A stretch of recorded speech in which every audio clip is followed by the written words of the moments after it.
सुने हुजूर क्या फरमाते हैं। नबी पाक साहिब अलाक सल्लल्लाहु ताला अलैहि वसल्लम फरमाते हैं, मुस्नद इमाम अहमद बिन हंबल देखिए, फरमाया रब उस वक़्त बड़ा ही मुस्कुराएगा जब कातिल भी जन्नत में जाएगा, मकतूल भी जन्नत में जाएगा। या रसूलल्लाह, मकतूल तो गया, ये कातिल कैसे चला गया? हुजूर फरमाते हैं जाएगा, और जाएगा और रब मुस्कुराएगा जो उसकी शान के लायक है। या रसूलल्लाह, किस तरह?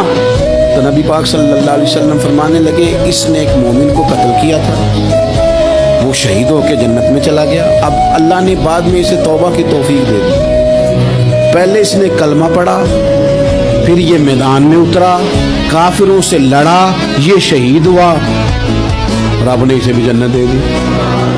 कातिल भी जन्नत में, मकतूल भी जन्नत में। और बात इतनी अनोखी है कि रब देख के मुस्कुरा रहा है जो उसकी शान के लायक है।